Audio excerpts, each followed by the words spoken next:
for that. Because I can't get going. Everybody knows I'll start talking. I will completely forget.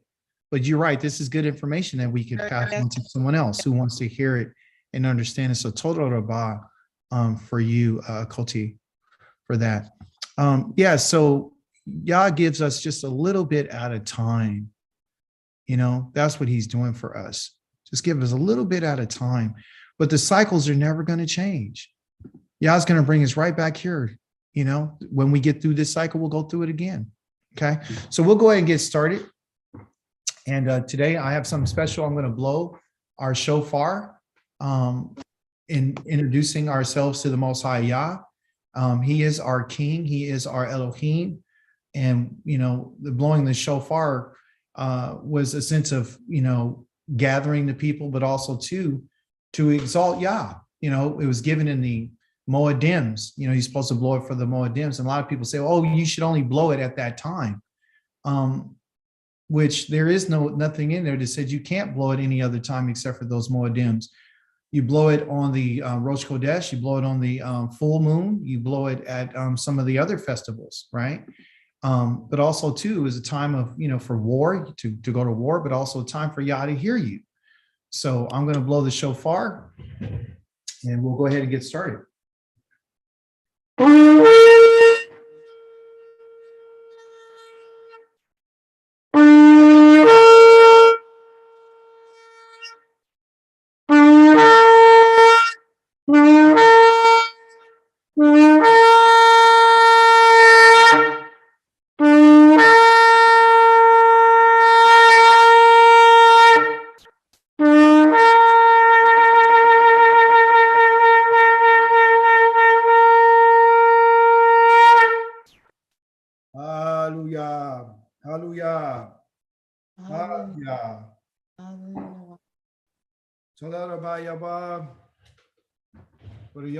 Shabbat Yahweh. Todah Rabah Yahweh. The Melech HaOlam. Thank you, Yahweh, for this day of the Yom Shabbat Yahweh. Thank you, Yahweh. Todah Rabah Yahweh, for being our King. Hallelujah, Yahweh, the King of the universe, for selecting us from all the peoples, Yahweh, to be your special people, to be a segula to you, Yahweh. Hallelujah, Yahweh. Thank you, Yahweh, for remembering our fathers. Our Avol Tekim, Yahweh, Abraham, Yitzhak, and Yaakov. Hallelujah, Yahweh. Praise be to the living Elohim, the creator of the Shamayim and the Uvalretz and all that dwells therein. Hallelujah, Yahweh. Praise be to the mighty Yah. Hallelujah, hallelujah, hallelujah. Hallelujah.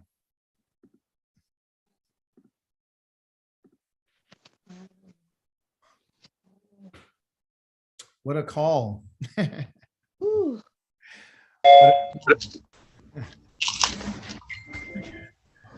Boy, oh boy, oh boy, oh boy, oh boy. What a call.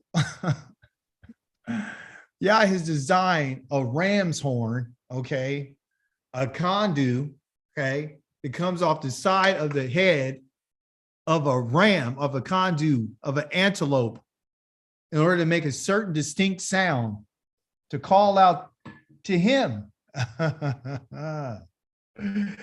Praise be to Yahweh. That horn represents salvation because Yah is the horn of our salvation. He's the one who is going to fight for you and I. This week I realized that salvation for us is not, killing the innocent. You guys like, why is he laughing? Because I'm laughing because for all this time, all my life, I've been told that somebody was innocent, got killed, so they could set me free, right? And then I'm not free. I'm not free from anything. You know what I'm saying?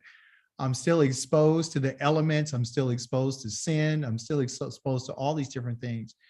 So that thing has been a complete farce. It's not the truth. The truth of the matter is that Yah's salvation has to do with delivering his people and rescuing them from their distress. It's like a distress signal. You know what I'm saying? Like if you and I were in the ocean somewhere, we put out a cry or a light, whereas we have a distress signal. I need you. I need you right now to rescue me from my situation.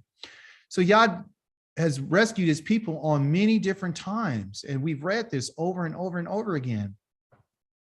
But there's something about the rescue that I want to go ahead and talk to you guys about today. Before I get started, though, is there anyone who would like to make a contribution, to Yahweh in any type of way, whether that is through song or whether that's through a word, whether that's a word of encouragement? I want to give you that opportunity for you to make that contribution to your King, Yahweh. Hallelujah. Anyone want to say anything? The rescue that I want to go ahead and talk to you guys about today. Before I get started, though, is there anyone who would like to make a contribution? Where's that coming from? To Yahweh in any type of way, whether that is that from someone else's device? Hello? Okay. All right. I don't know what that was. Okay. At any rate, is anyone who'd like to make a contribution to Yahweh about what they've learned through the Torah this week and they wanted to share their thought about it?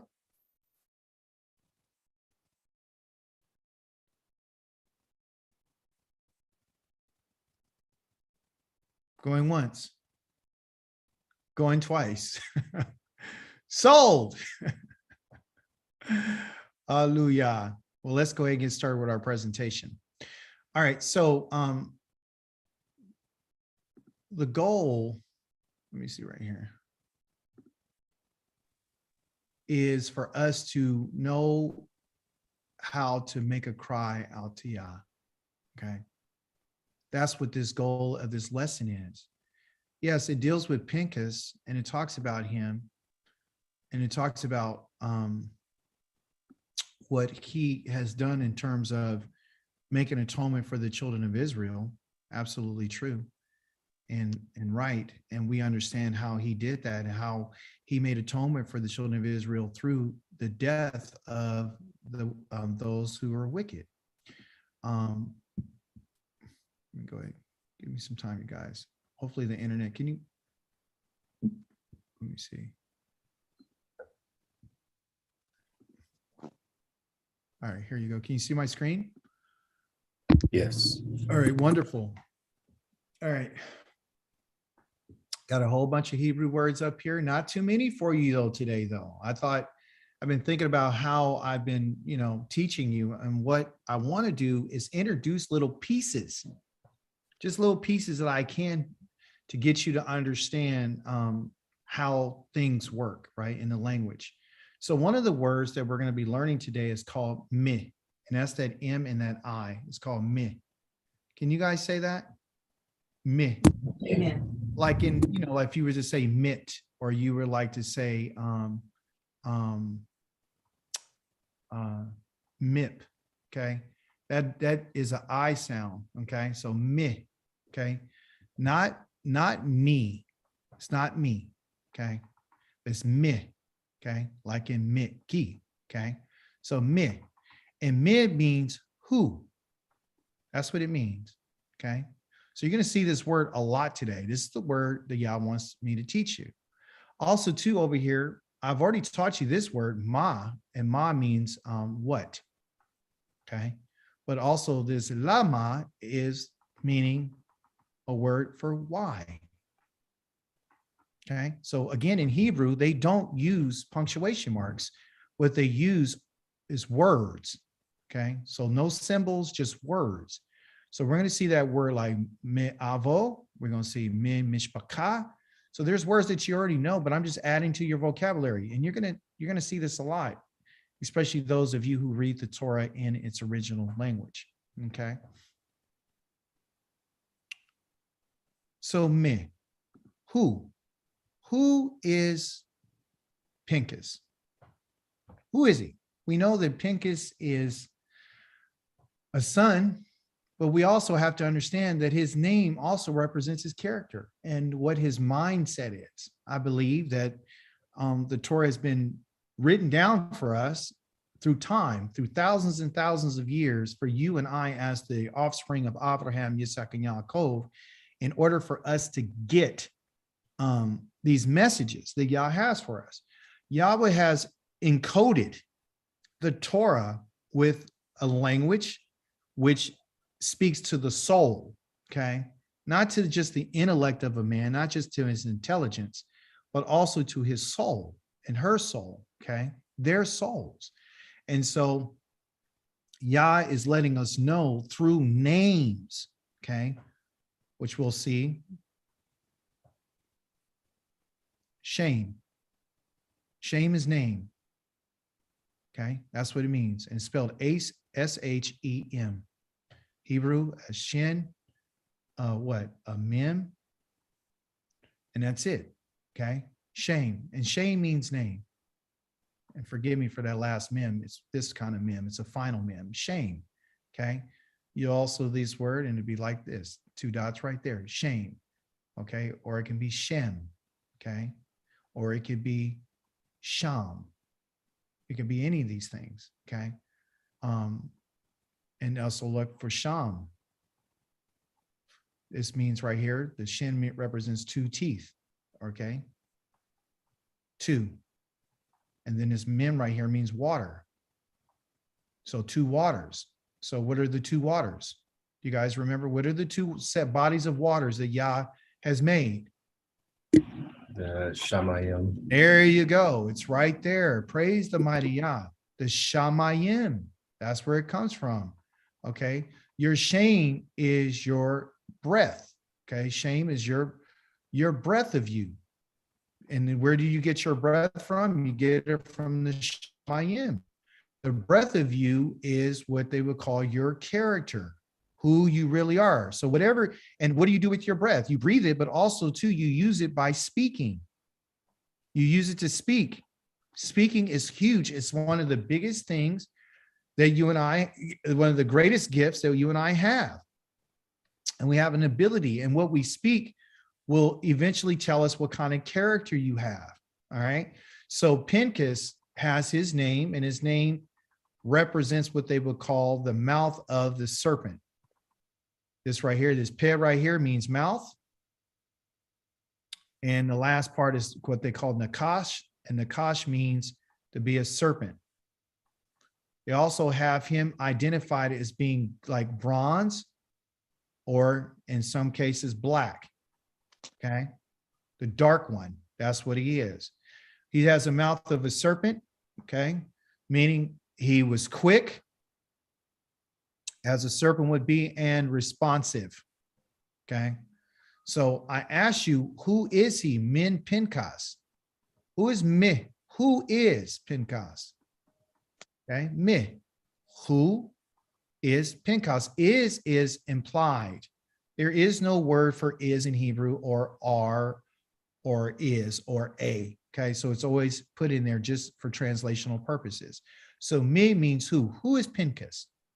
Okay, and Pinchas is about a mindset. And so I want to ask you, out of these 3 choices right here, which one is he?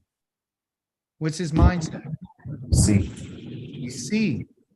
He's zealous. Okay. He wasn't passive. He wasn't apathetic. He wasn't unmotivated. Okay. He wasn't aggressive. He wasn't violent in terms of just being belligerent, out of control. Okay. He was zealous, and zealous is different. Yes, he did kill these 2 individuals, which we know that he chased them down, and he killed both of them. He stabbed them to death with the spear and killed both of them, and he atoned for the people of Israel. But it was because of his zeal. He had a zealousness about him. He was very passionate about Yahweh. That's what he was passionate about. And as we learned earlier this week, the zeal that he had was something that was in him, and it's always been part of who his character is. He was born for that very purpose. Okay. That wasn't something haphazard. That was supposed to happen in order for him to live out his name. Okay. He wasn't born into this family on accident. So you're absolutely correct. It's C. So with that being said, Yah's letting us know that, and Yah rewarded this man. He gave him a reward because of his zealousness, because his zeal was not for himself, but his zeal was for Yah. Okay. So you and I could be zealous in a lot of other things. We could be zealous about our job. We can be zealous about business. We could be zealous about our families. We can be zealous about all those different types of things. But the response that Yah's looking for is for zealousness for him and for his word and to protect the family. Okay. So this is where our zeal should be directed, is towards our creator and towards what he said. Okay. That way you would know that you would be rewarded for it. He was rewarded for his zealousness with a covenant of shalom for him and his family forever. Okay. So this kind of messes up everything for those who are in the New Testament who are watching live by stream, that the covenant that he gave to him was of one of shalom and also to what they would call the priesthood, which is the kahuna, okay, which is the priesthood. He was to be a priest in his family forever, and we can prove that through the book of Ezekiel, chapter 44 through 48. It talks about how Yah has called this family to go ahead and stand before him. Hallelujah. That's the mindset, okay? That's what he's looking for. He's looking for the mindset. The next one is mi avo. Who is his, what's avo? Well, I'm going to teach you again. Me is what? Say it, somebody. Who? So who is, and that's implied. Who is Av? Oh, Av means what? Father. Father. Okay. So in Hebrew, you have what they would call roots, and then you have things that are added to the end. So here, the avo, that O right there, basically means, if it was in Hebrew, it would be a wa with a dot over it, an O sound, O vowel. Okay. And it would mean his.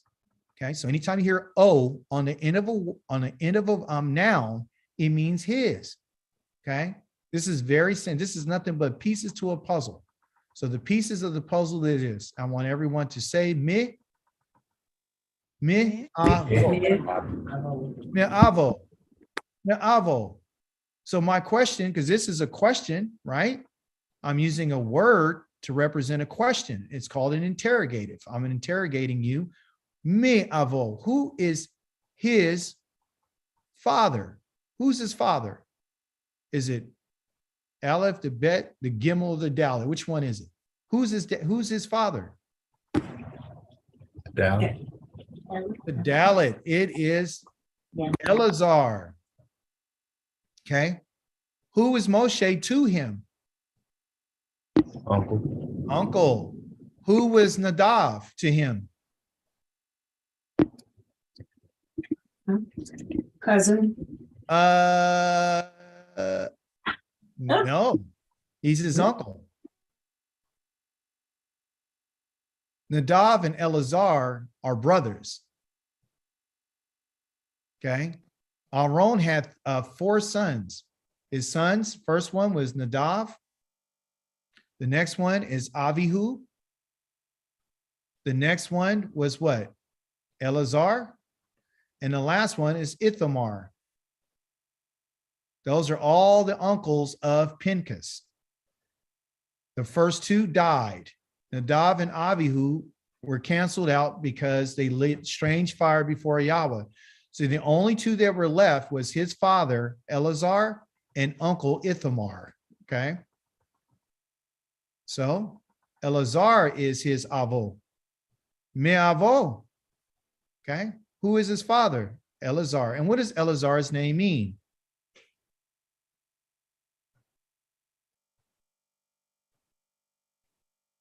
El is what? Elohim. Okay, Elohim, meaning powers. And Azar means what? Helper. So Elohim is his helper. You see? Elohim is his helper. Yah is Eleazar's helper. And his father named him that because Yah was a helper to Aharon. All right. So, mi avo, that is, who is his father? Hallelujah.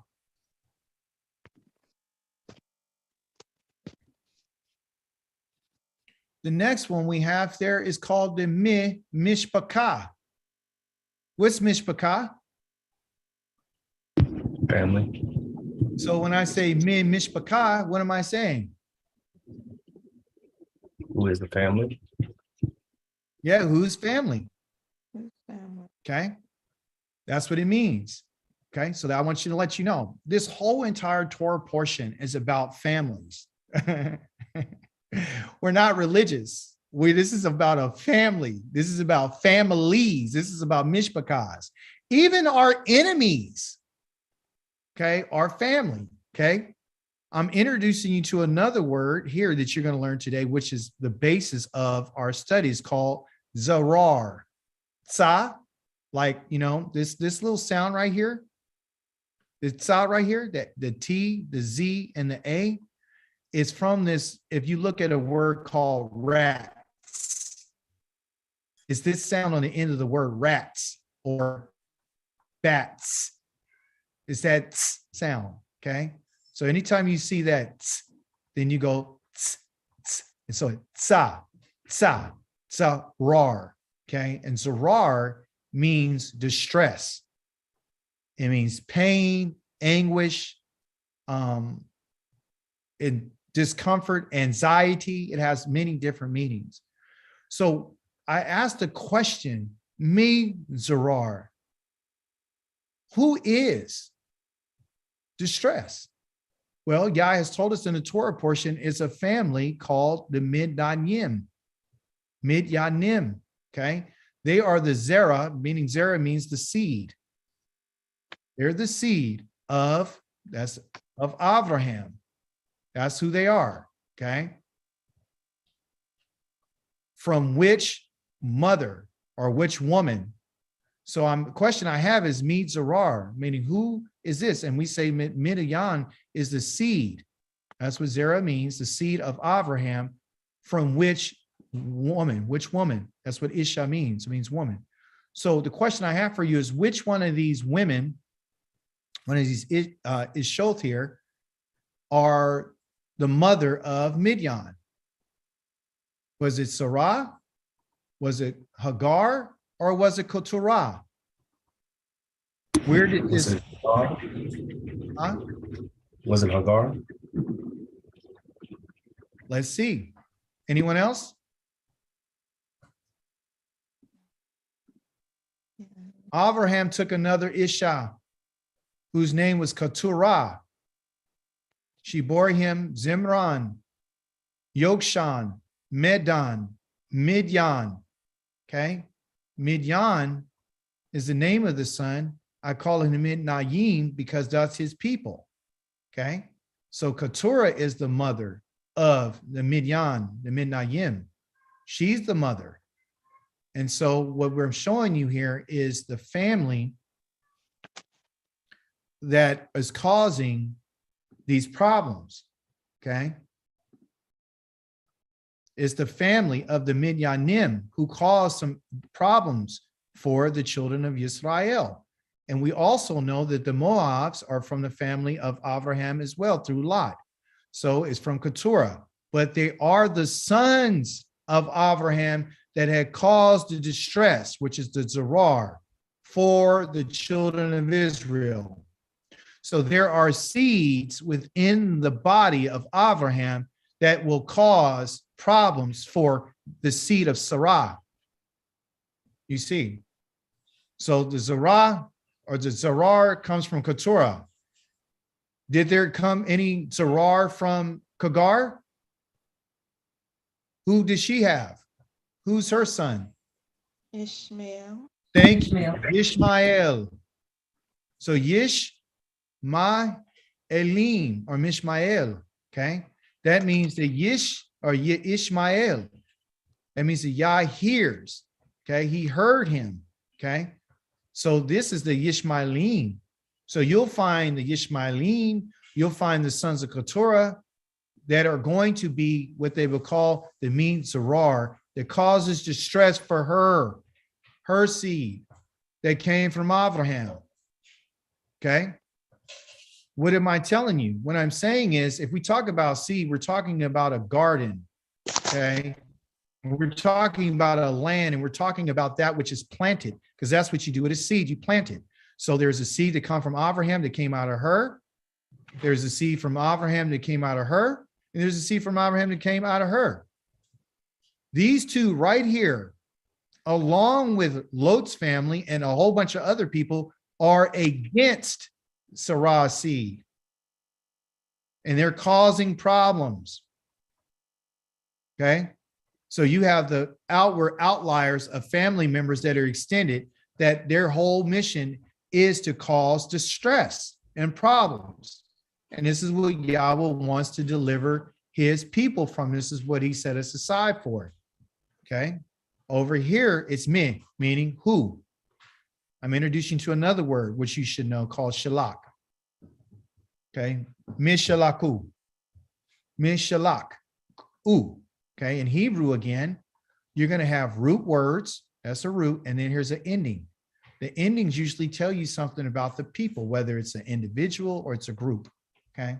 So you're going to see a ooh, you're going to see a nu, you're going to see a ka, you're going to see a whole bunch of different endings. But if you know your roots, you'll know what's going on. So the question I have to ask is this: who? Let me see here. Got someone trying to get in. Let these individuals in. Who? Shalaku. Okay. Let's say it. Mi shalaku. Shalaku. Shalaku. Sounds like you shalaku, like you cool. Shalaku. So shalaku, shalaku, shalaku, shalaku, shalaku, shalak. Okay.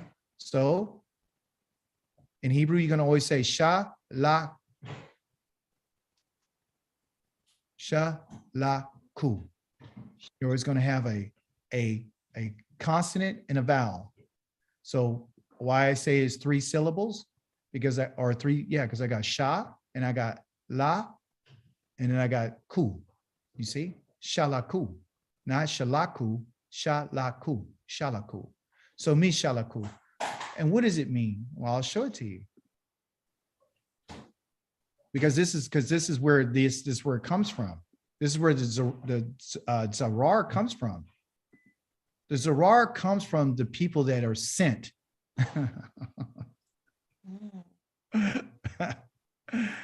Shalaku, that means they sent.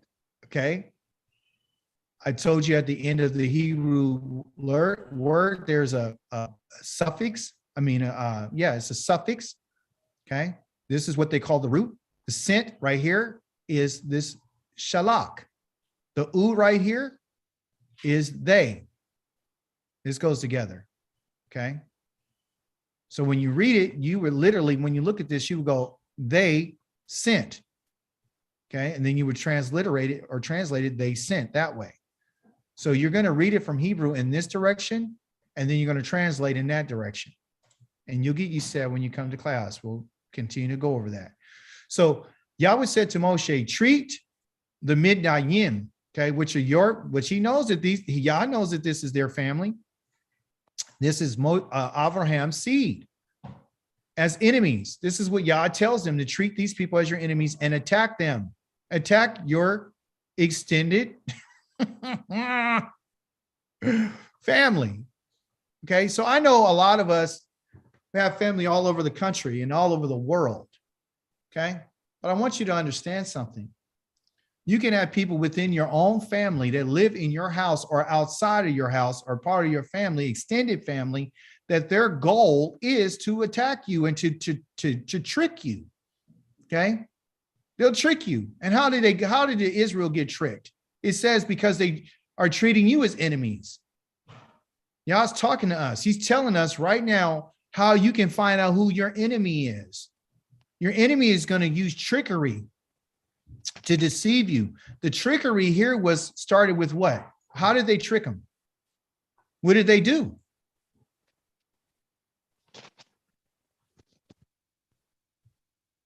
They invited them to a party with an idol. You and I might look at this as a story back in old biblical times, and Yah doesn't know what he's talking about here. That was only for their time. Your enemy is the one who will use trickery to deceive you into coming to celebrate something that makes you go and worship an idol. And you think it's just as innocent. Well, Dawid, you're being a little extreme. Oh, really? So if they asked you to go to a Christmas party, would you go? They asked you to go to a christening of their baby. Would you go? See, you don't see it like that, right? Well, it's not as we're not having sex there, and there's no offerings and all that kind of stuff. So I don't know what you're talking about. Don't you think you're being a little extreme here? Listen, you need to understand, as the children of Israel, that you and I have to have our guard up because people are using trickery and deception in order to pull you away from Yahweh. And that is by invitation. Okay. And it's also too by, not only is an invitation. Oh boy, you better hear this. It was by invitation and it's by introduction. Okay, let me get my, I'm so excited. I'm forgetting how to spell. They introduced them to a woman. This is how you get caught. See, extended family. Hey, I know somebody I can hook you up with. I know a woman or I know a man that you may be interested in. Let me turn you on to them. You see, the daughter of a leader from the Midian. Well, their family, they look like us. So surely they are of us. The woman who was killed on the day of the plague of the Peor incident. So it's always going to be. So what it is Yah is letting us know, I need you to understand that you're going to be invited and you're also going to be introduced. That's how they get you, by invitation and by introduction. That's how they get you. That's why they're sending somebody or something, shalaku, okay? You got to watch that, Israel, okay? Let me put a disclaimer out there. This is all for educational purposes. I mean, I can't begin to tell you how many people can get to your family and can get to you through invitation, and they can get to you through introduction. And I'm not just talking about relationships in terms of male and female. I'm talking about business relationships. I'm talking about corporate. I'm talking about the goyim. I'm talking about people who are against the children of Israel, which you don't really recognize behind the scenes. There's a lot going on that you need to be careful about. You'll get caught up with a woman or a man, or you get caught up in a business deal. You'll get caught up in a party. You'll get caught up in something. Okay. That's how they get us every time. Me mishpakot is drawer. Somebody tell me what mishpakoth. I got the oath, and I'll tell you, I'll give you a little clue. That oath on the end lets you know that it's plurality.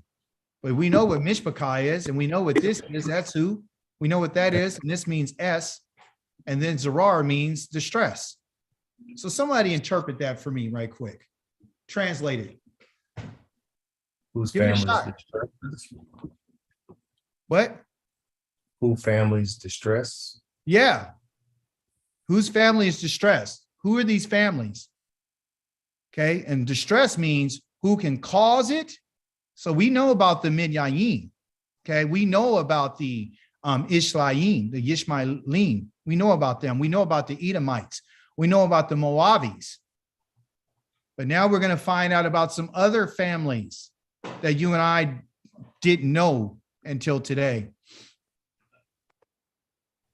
The Mishpakoth of Ba Yisrael. The families of, that's what that bet right there means. That's what it means. It means of, okay? Yisrael, the family of Yisrael. So there's families within the family of Yisrael. Yisrael's name is really Yaakov. But Yah has given him this divine name, this national name. Yaakov is the bloodline through human origin. Yisrael is defined by that which is heavenly. He received his name from Malach. He's a heavenly being. He's not just through a bloodline. He's not a normal, regular human being. He's an alien. He's different because his maker is different. His creator is different. The seed that he came from was a blessed seed. Hallelujah. Why? Blessed be to Yahweh. Yah tells us in our Torah portion to take a census of the entire assembly of the people of Israel. They need to be 20 years old and over by their ancestral clans, and all are subject to military service. When he talks about their ancestral clans, what he's making reference to is the mishpachot, their families. Okay, and everyone who's subject to military service, because at the age of 20 years old, you're considered to be an adult, a man, and you're responsible for your actions. Them alone. Your father's not responsible. The moment that you go at the age of 20 years old, you're considered an adult, fully weaned, ready to be independent, and in knowing the difference between good and evil. Anyone under the age of 20, Yah says they don't know the difference. So when you talk about somebody that's living on your home, and this is with the exception of a daughter, if your son is in your home and he's 19 years old, he's not an adult. I don't care what the state of California, any other state said that you're 18, you're an adult. You're not an adult in Yahweh's eyes. In Yahweh's perspective, 20 years old is an adult, okay? Well, we're talking about the Zorar that's within the Mishpachot of Yisrael. Hallelujah. It's going to start, if you notice, I have the east, the south, the west, and the north, okay? Which is the four corners, okay? We're going to start in the south. In the southern Machane, the Machane means camp, okay? And the Machane, okay?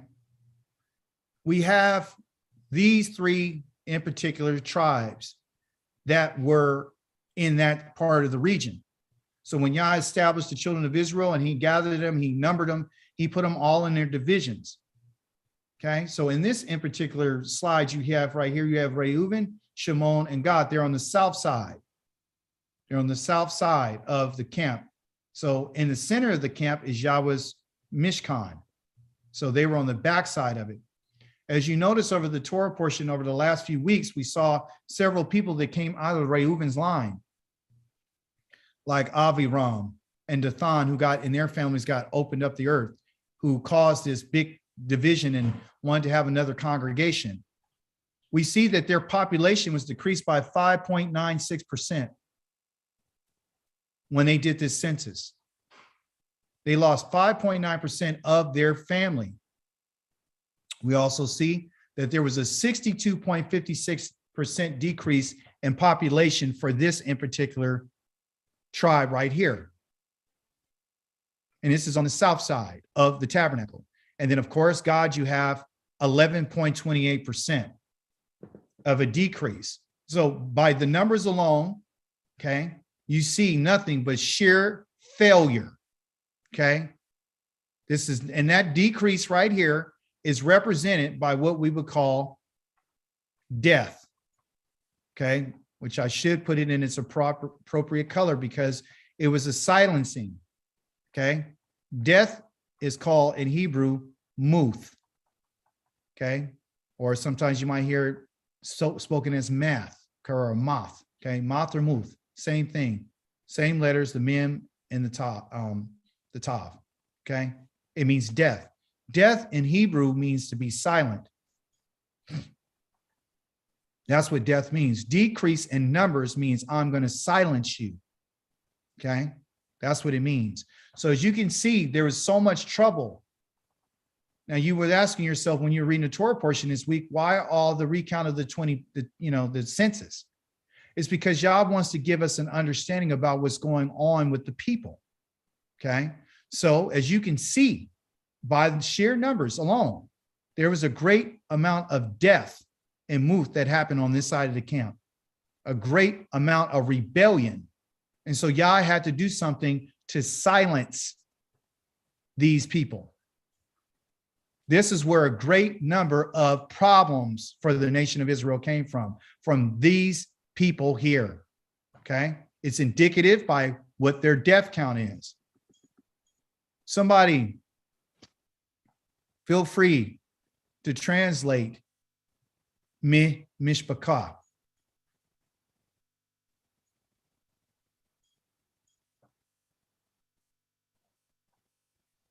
Whose family? Whose family?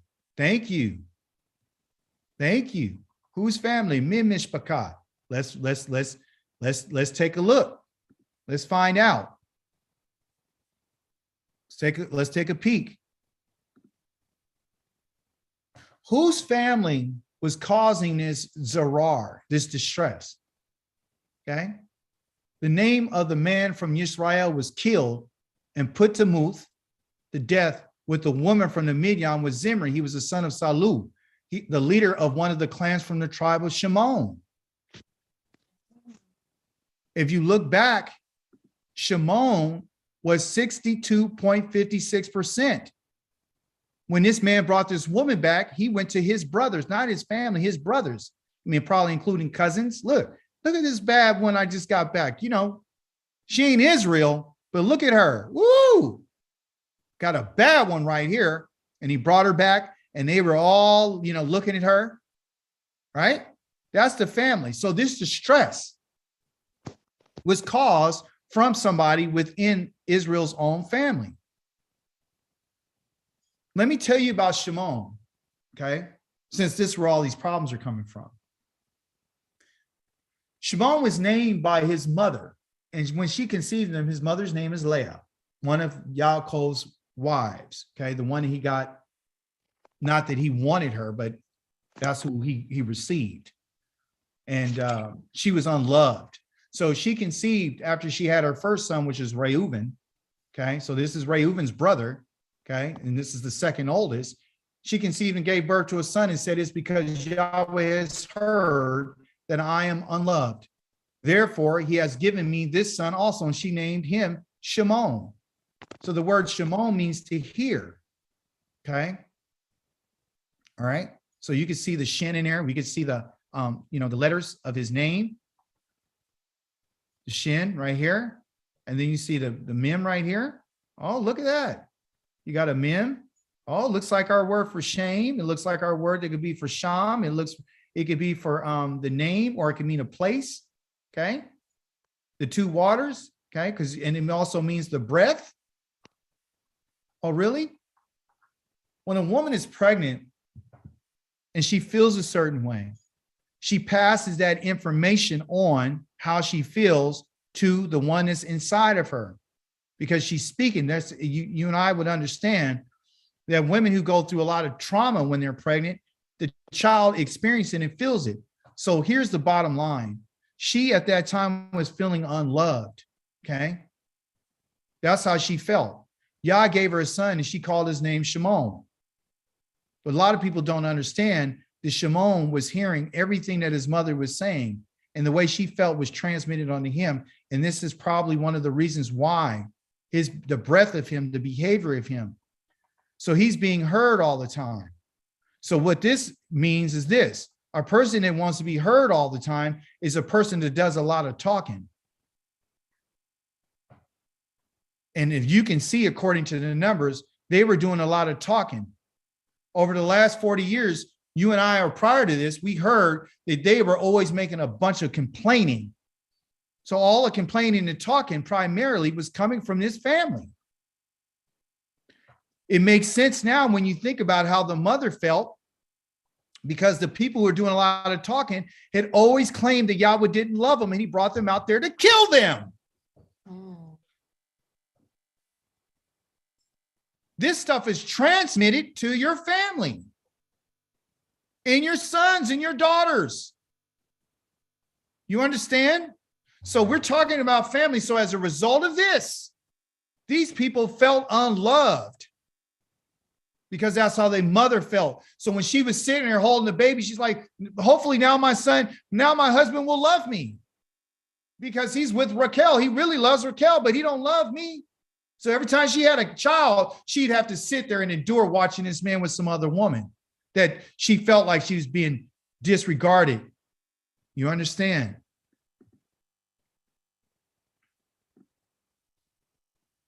This is the reason why we have the distress in the problems. So Miss Shimon, who is Shimon? Who is he? Well, his father says something about him when he was a grown man. The Hadavarim means the words of his avo, his father. Shimon and Levi are brothers. This is what their father said before he died, because the father knows their children, and he's going to tell them exactly what they're going to be because he's been watching them their whole life, and he watches their behavior and their actions, and he tells them what it is. Listen what he says about his sons, Shimon and Levi. They're brothers, related by weapons of violence. Let me not enter their counsel. Let my honor not be connected with their people. A lot of people get mad because fathers are going around telling their children, I don't want to have nothing to do with you, because I know who you are and I know how you operate. So therefore, I don't want my honor, who I am, my honor, to be connected to you whatsoever. You understand? For in their anger, they killed men. So they got an anger issue as well. Why? Because they felt unloved. Because of what was going on. You can see that in the story between Leah and Raquel. That's how these kids were named.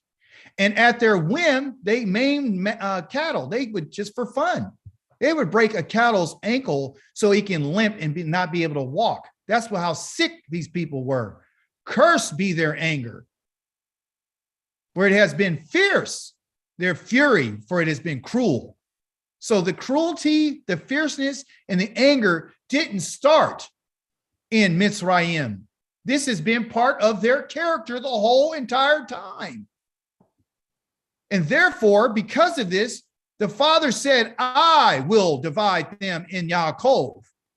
I don't want them around each other because they are a problem. You put these two together, you're going to have issues. And I'll scatter them in Israel. So I don't want their territories to be next to each other. And this is another reason why you can see why Yah has decided to use the bad part of Levi. He's just started to use the problems of Levi to Yahweh's advantage. Levi was right there along with them. So you can see that Levi, this is where Pinchas comes from. He's from that family.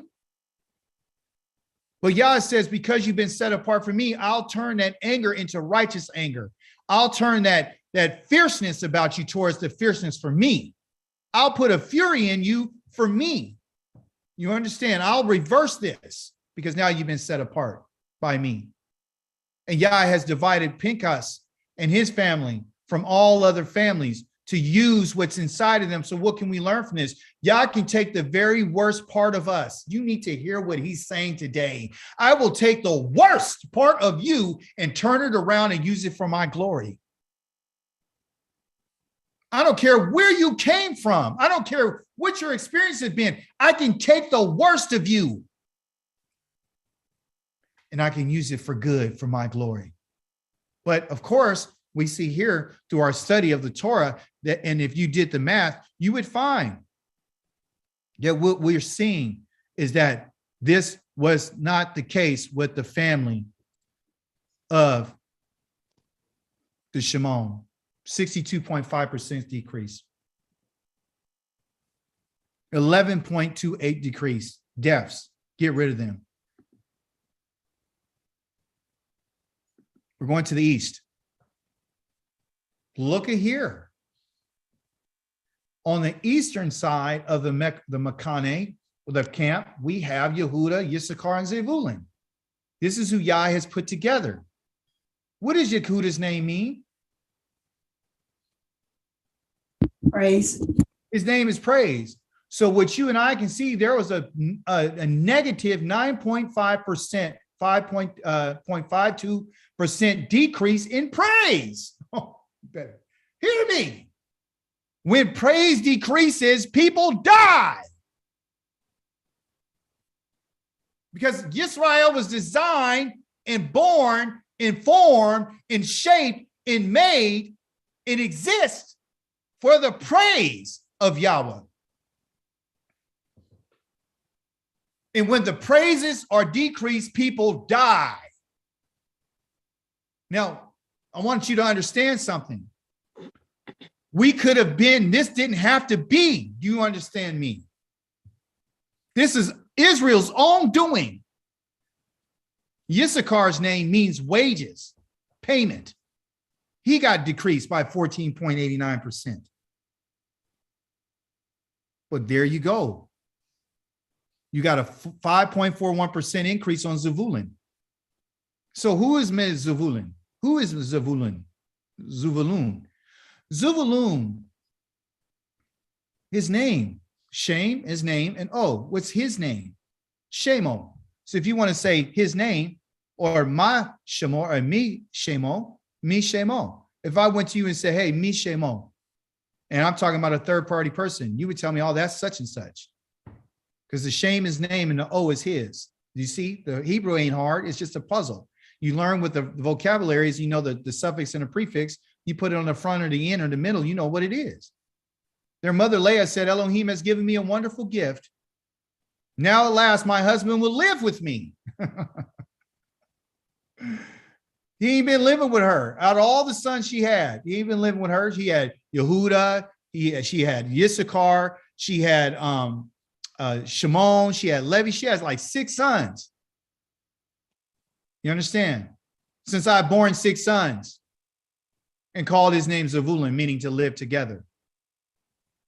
So we could see that, hey, the 5.41%, 5.41% of an increase lets you know that they wanted to live. They wanted to stay. They kept their mouth quiet. You understand? There's a new word down there called a car, and a car means afterwards or another. So who is another Pinchas? Oh, hold on for a second. I didn't want to go there. Good thing I know my presentation. Let's look at the Western, forgive me, the computer went somewhere else. I didn't want to go there. The Western part of the camp. Look who you got Manasseh, Ephraim, and Benjamin. Look at the percentage of increase.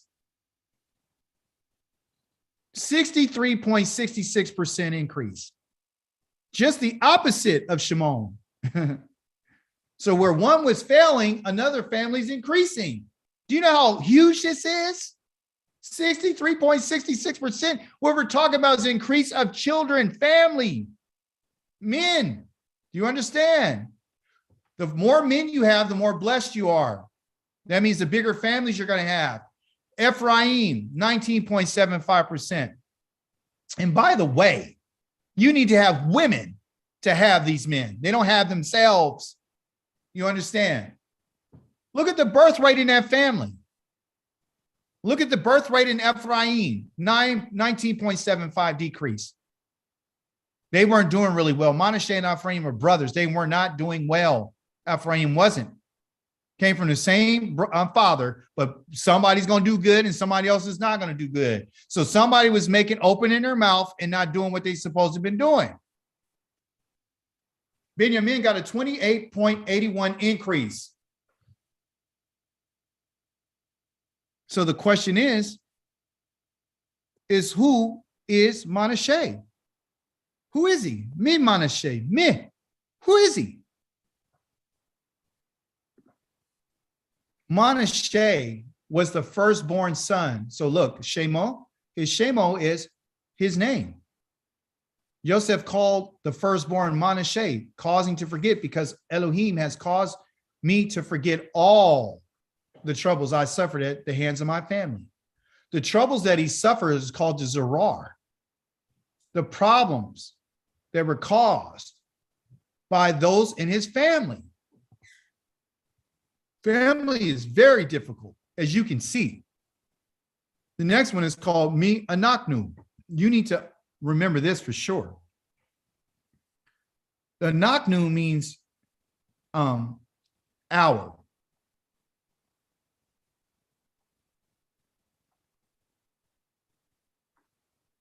Or we, or us.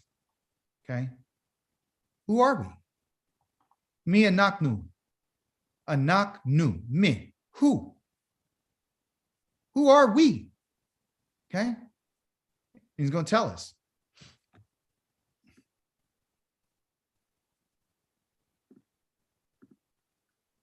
This is important. We're somebody that the nations know that you and I don't know.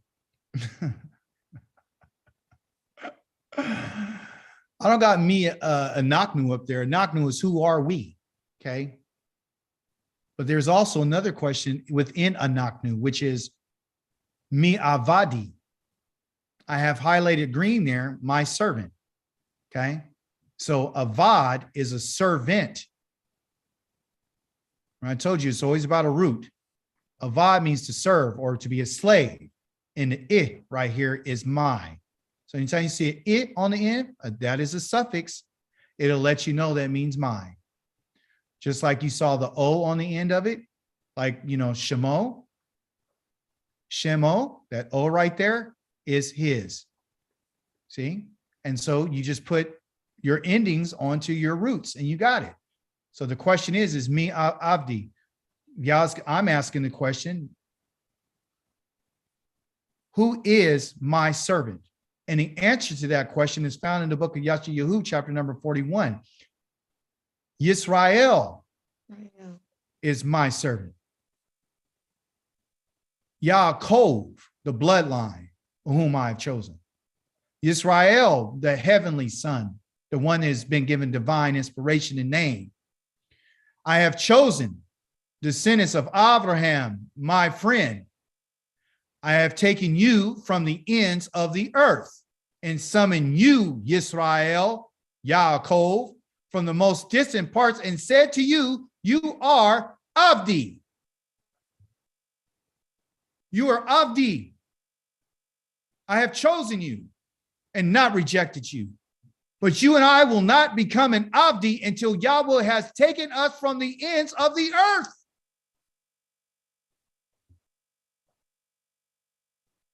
That's when you and I will become the Avdi. In context, you and I are not in service. It would totally contradict what he said when he said that where you're living, you're sinning and profaning my name. I only spared you because of who I am, but I'm going to come and I'll have to cleanse you and wash you and take you from the nations. But I'm giving you the forecast to let you know right now that me Abde, who is my servant? They're from the bloodline from Abraham. I have taken you from the ends. That is the four corners which I have for you, the north, the east, the south, and the west. I've taken you. I'm going to take you from these places. And I said to you, when I come and get you, I'm going to tell you, you are my servant. Abdi, I have chosen you and not rejected you. Don't be afraid, for I am with you. Don't be distressed, Zerar, for I am your Elohim. I'm your power. I give you strength. I will help you. I will support you with my victorious right hand, as we've been discussing over the last few days. Yah's victory is coming to get us. I don't want you to be afraid, and don't be distressed because of what you're going to see, because there's going to be great trouble. But because you're me, Abdi, you are my servant. You don't have to be distressed because I'm going to save you. I'm going to give you strength when I come. I'm going to give you help when I come. I'm going to support you with my right victorious hand. My hand is only victorious when I have delivered you, Israel. My servant, Abdi. I have not rejected you. But don't you go around and tell people that I've saved you and you're still under oppression of your enemies. You make me look like a fool, like I haven't done what I said I was going to do. First, when you're in the wilderness, you tell, oh, he brought us out here to kill us. You sent that message out there. Now you're in the places of your enemies, and now you're saying that he's delivered us. Get your story straight.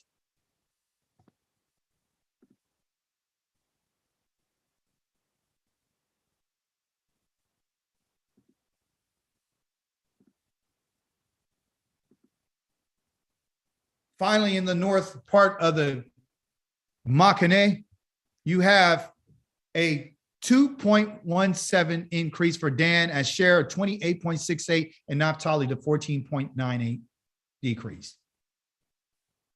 Everyone I showed you was decreased was because they were a problem. Me, Hatzarim, over here in the corner to your left. Who is the problem? That's the question. Who are the ones who are bringing distress on Israel? The south region of the camp is the one with the greatest problem. Reuven, Shimon, and Gad, those individuals. The east, because of a decrease in peace and shalom, they had some issues as well. It seems like the western region and the part of the camp was doing the best, was the one on the backside of the tabernacle. You see this in an increase of 21% overall. The north, they did okay. Overall, there was a change. And by Midbar chapter number 2, when y'all counted them in the first census, it was 603,550. In chapter number 26, which we're coming to the end of the 40-year period, it's down to 601,730. The change in percentage was less than 0.5%. So what did y'all do? Literally, y'all has, even though their families, go ahead. I was saying he just shifted everything to balance. He shifted. Thank you. And listen, it's less than 0.5%. So there was very little loss. So I think I said it in one of my teachings before. You know, the percentage of people that got killed, the 24,000 or the 15, 14,000, all these different people dying, we thought it was a big deal. It's not a big deal. Y'all still bought balance. You're less than 1%, 0.5%, less than 0.5% change, overall change. So what you can see right here is Yahweh's, what we would call his grace, and we can see Yahweh's mercy. Yeah. Now, Yah says he's going to give out the land. He told them, hey, I'm going to give you guys the inheritance of the land, and I'm going to give you according to what? Who gets the larger part of the land? The larger clan, tribe, The larger family. Who gets the fewest? the smallest. The smallest. Yah's fair, isn't he? So what you see is Shimon and Reuven and these people with the problems who don't want to change, they literally gave up their inheritance because now their numbers are fewer. You dropped your numbers, so therefore you don't get the inheritance. I'm not giving you that.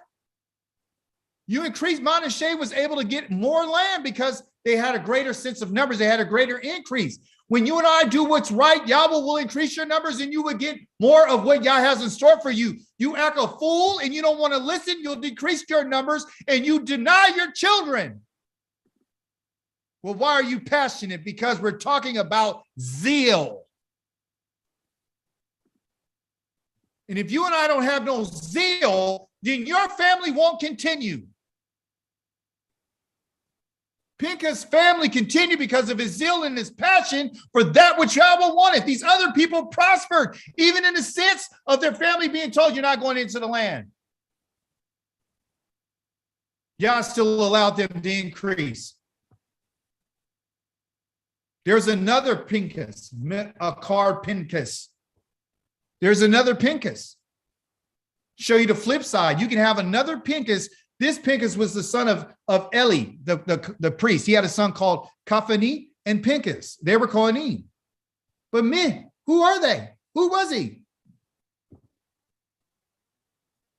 Nishomer Ohel Moed, meaning who will guard the temple of Yahweh? Because we're talking about this priest called Eli. He was very old. He heard about everything his sons were doing to all Israel. They were having sex with women during the service at the tent of the meeting. And that's what the Ohel Moed is. The Moed is a place of appointment.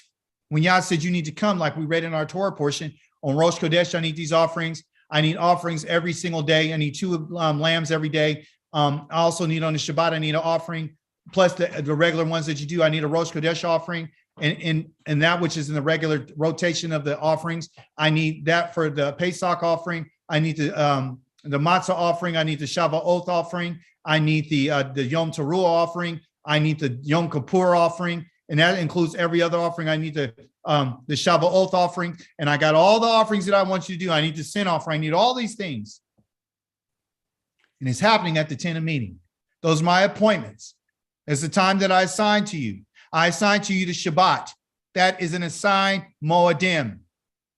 It's a meeting place. I assign to you Rosh Chodesh. That is a Moedim. I've assigned to you every single one of those Moedims, festivals, and meeting times with me. But Minasa.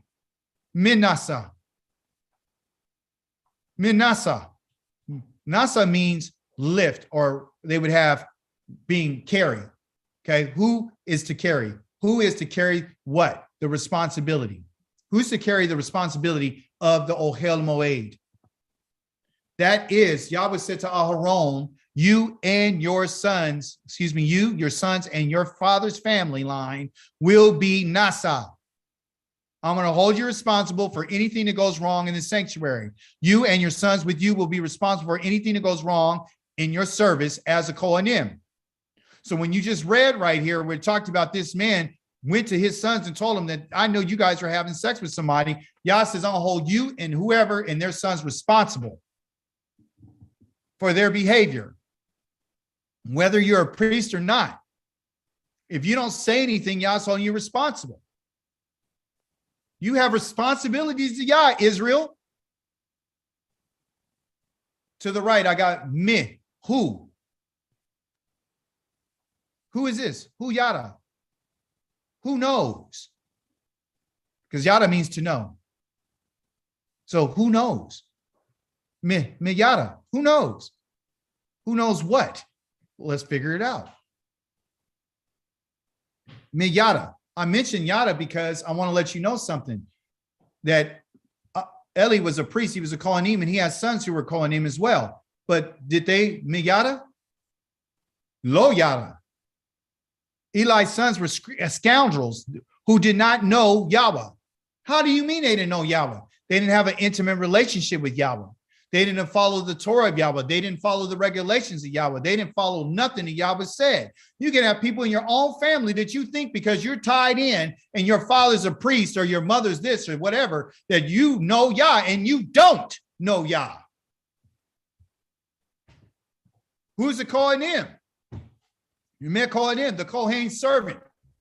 Now listen to what these scoundrels were doing. Okay, this Pinchas, because he was one of the Kohanim, and his brother Kophani. The Kohen servant would actually come before the fat had burned to smoke and say to the man who was making sacrifices, give the Kohen meat he can roast. This is what a servant was saying to them. So Kophani and Pinchas had servants that they were sending in to go to the altar to take the food off of the fire that belonged to Yahweh, the Ruach Nakoach, and to take the meat off of, because he said he doesn't want your meat stewed, but he wants it raw because he wanted it for himself. And if the man would answer, well, let the fat burn to smoke, then take as much as you want. He would say, no, give it to me now, or I'll take it by force. This was indicative of Kophani, which is Eli's son, and Pinchas, this other Pinchas. So you can see that his zeal was not really zeal. This Pinchas right here was one who was violent and took things by force. You see, two different types of Pinchases. That's another Pinchas. So why is Yah telling us about two different Pinchases? Because there's two different types of zeal. There's one that's the right way and the righteousness towards Yah, and there's the other one who's going to be self-serving and self-satisfying and get self-gratification. I want to move a little bit faster. I want to talk about Lama. Okay, Lama means why. I shared this with you earlier because a lot of times we do things, but we don't understand why. Why? Why do I have to do what I'm doing? Why? Lama. Within this Lama, we're going to find some different things, okay? In our Torah portion. All praise be to our living Elohim, Yahweh. Hallelujah. Lama, the Mishpatan, in my reading of this Torah, I asked the question, well, why? Why this Mishpatan, okay, is usually known as Mishpatim, but they call it Mishpatan. The reason why it's Mishpatan is because it's dealing with, forgive my handwriting, is dealing with the females. That's why it's Tan and not Tim. And Mishpatim or Mishpatan means judgment. That's what it means. It means for someone to make a case, to bring a ruling. Okay. So what we have here is the Lama. Why does Mishpatan? Because there's something that God wants to teach us about judgment. It's not just the individuals that he's using, but he's teaching us about judgment. The Mishpatan, why the Mishpatan from a feminist perspective? Because it gives a story about these daughters of Zelophehad, okay? This in particular man, Zelophehad, was from the tribe of Manasseh. As you saw, the tribe of Manasseh was very successful. They grew by 63%, okay? So these women came and said, hey, just right after the census, hey, you know what? We just saw another census count, and we know that this count is for territorial inheritance rights. So these women, okay, there's 5 of them, okay? Not to say that there wasn't others, but these women Yah has made known to us for a reason and a purpose, okay? Something special about each one of them, okay? They have their names. The first one, the oldest, is called Makla. The second one is Noah. The other one is Kogla. The other one is Milcah and Tirzah. There's a story in it that Yah wants to share with us about these daughters, because Zelophehad he didn't have any sons. So they went to Moshe, and they went to the elders, and they went to a whole entire congregation with a sense of urgency.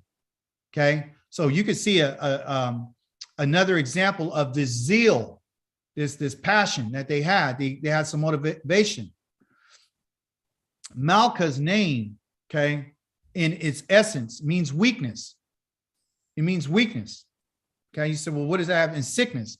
Could it have been from her mother named her that because when she was pregnant with her, she was her first daughter and she was feeling a lot of morning sickness? It possibly could be because you receive your name because of your character, right? And because of what a parent felt about you, right? Or something you experienced, like we saw how Leah was naming her sons based on her experiences, and how we saw how Joseph had named his sons, about forgetting about his trouble. So Manasseh means to forget, and Ephraim means to be fruitful, and so forth and so on.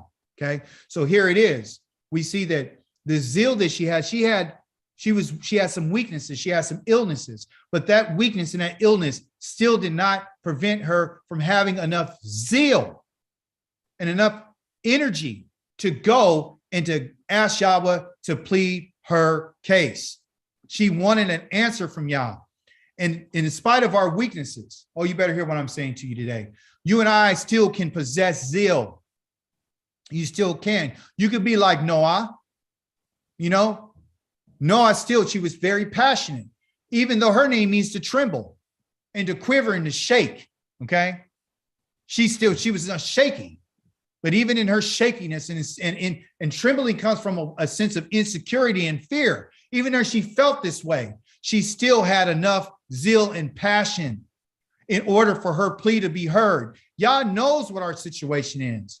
He knows who we are. He knows what we're going through. You could be like Hogla. You sure can. Her name means to be a partridge. What's a partridge? A partridge is a bird, like a quail. What do? They're always looking for food. Where? Not in the skies. They're not predators. but they're little birds that travel around in packs. They're very social, and they're concerned. Their nests are on the ground or in the bush. So it makes sense why these women were like, hey, we need to find a resting place for ourselves. They didn't have any representation. This is the first time within the Torah that you find a group of women setting a precedence and setting a kokim in the family of Israel. These women right here, because of their devotion and because of their zeal, had enough courage to stand up for that which is right and made their plea before Yahweh. That's what our women need to do. That's what they need to do. These women traveled around and they said, you know what? And not, again, they're not the only women. They're not the only women. There's millions of people. But out of all these people, this in particular group, a man who they said, our father has not done what others have done. Our fathers didn't do any sin with the other group that went against Yahweh. So why shouldn't his name be remembered? Which tells us that even though if you committed a sin against Yah and you had a family member, Yah says, hey, it's about that father's name, that inheritance that goes along with that. In despite of all the problems that Reuven had and his children, he still has a name in Yisrael. No matter how many problems Yehuda had, they still has a name in Yisrael. No matter how many times somebody from one family had let Yahweh down, they still got a name in Yisrael. You and I know, despite what our ancestors have done, you and I still got a name in Yisrael because Yahweh does not break his word. But we have to have some type of devotion. We got to have some type of devotion. And you might think, well, this is about women and these are about, how these women are operating. This has nothing to do with me. I'm a man. No, you're incorrect. You have a feminine soul, a nefesh ka. You have a feminine soul. Your soul is feminine. Your body might be masculine, but your soul is feminine. You understand? So you and I can still possess these same type of qualities that you're seeing right here to understand that Yahweh looks in judgment no matter what the situation is. This next woman, her name was Malka. Malka means to be a queen and a ruler. Very majestic. She was very enthusiastic. She had enthusiasm for the opportunity to take hold of that which belonged to her family and her father's family. These in particular daughters were the type of daughters that every man should want his daughter to be like. Somebody with enthusiasm, somebody with passion for Yah. They wanted what was right, and they knew they could only get it from Yah. They didn't go and ask these men what their decision was. They went and asked what was Yah's decision. If you left it up to these men, they would have probably said no. We need our sisters to stand up and start asking and seeking judgment from Yahweh. Titzrah, to take pleasure and to be accepted. She had a willingness. When you and I are willing to do what Yahweh says, Yahweh will take pleasure in us, and we will be accepted if we make our plea to Yahweh in a way that's like this. We can seek Yahweh. You can look for answers from Yahweh. Yahweh is not so far away from us that we can't bring our concerns to him. These women had traveled along with their father this whole time in the wilderness, as you see in this picture. They were there when they saw Abiram and Nadab and all them fall in. They were there when they saw Aharon's sons get burned up. They were there when the people were grumbling, complaining. They saw all these men that just died. They were there. And in spite of everything that they've seen and everything they experienced, they still mustered up enough zeal and enthusiasm, courage to stand before Yah and to come before him. You understand? That's why the Lama, like I asked, well, why? Who are these daughters? Lama. Who are these daughters? Why? Why the daughters? Because Yah is giving us a picture that if you and I will pursue him and we'll be faithful to him. And they said, hey, our father wasn't involved. He did his sin, but yet and still, because he doesn't have any sons. So you can see a fairness with Yahweh. The Yah doesn't look at the males better than he does the females. Often you hear Yah says, I want the firstborn of the male. I killed all the firstborns of the male in Mizraim. I want the firstborn of the male lamb. And women sometimes feel like they're not included. Well, you are included. You're the Benoth. You're the house of the descendants of Abraham, Yitzhak, and Yaakov. And if you are going to be part of the family, and you must understand that you have to have the characteristics of these women right here. You could go make your plea before Yah and not a man. If you left it up to a man, you'll be in 1 Corinthians chapter number 7, verse 25, where this man called Paul told you to stay quiet and not to ask for nothing, and that you don't have any rights.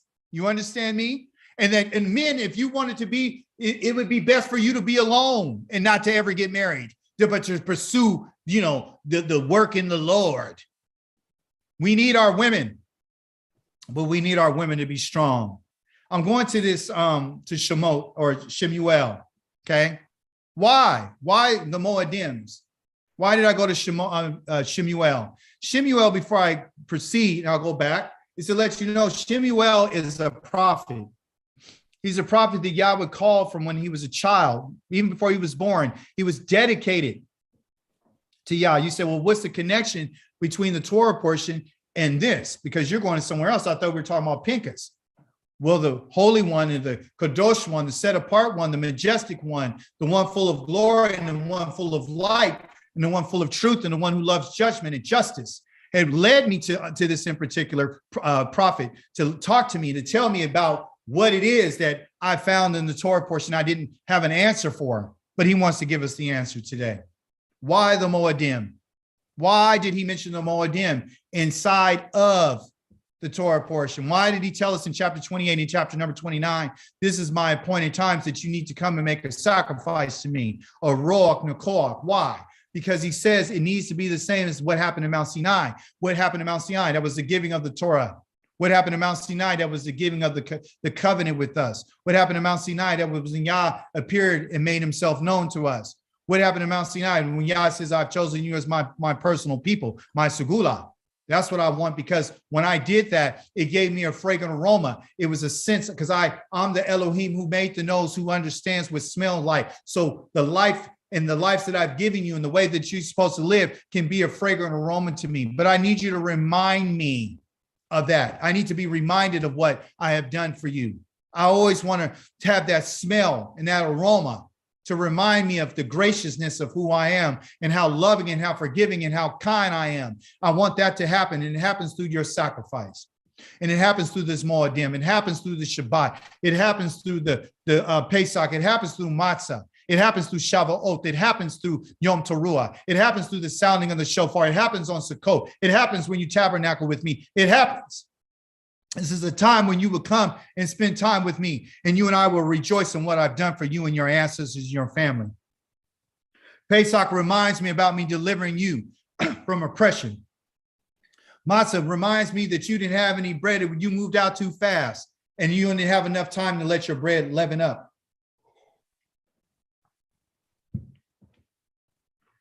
Shavuot reminds me that I brought you to your land, and I want the first fruits of that what came out of the ground till I fulfill what I gave to Abraham. Yom Teruah tells me about you getting prepared to let you know that I'm about to forgive you on the Day of Atonement for all the crimes and sins that you involuntarily, mistakenly have done against me. When you go into Shavuot, and the Shavuot time reminds me of the time that you spent with me in the wilderness for 40 years, you and your ancestors, and how I led them through that dark, deep place with snakes and scorpions, and there was no water and there was no food, and the only one that they depended on was me. That's what I get the fragrant aroma from.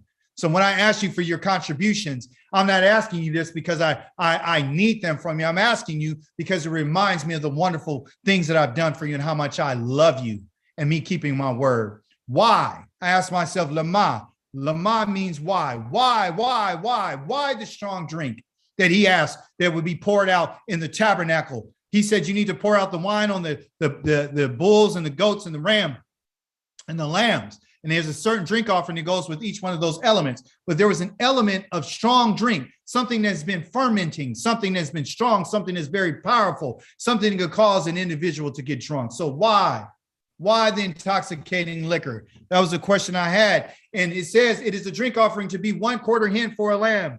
In the Kodosh place, you are to pour out the shekah. I need you to pour out the drink offering of intoxicating liquor to Yahweh. Why? Why is the intoxicating liquor? And Yah had guided me, and he led me to the book of Shemuel. Okay. In Shemuel, you're going to have a story about a man called Elkanah. Elkanah at your right-hand corner. I'm going to tell you what his name means. Elkanah means acquired of El, acquired. It also has the sense of being jealous, which connects us to Pinchas because of his zeal. Kana means to be zealous as well. Jealous and zealous for Yahweh. That's what Kana means.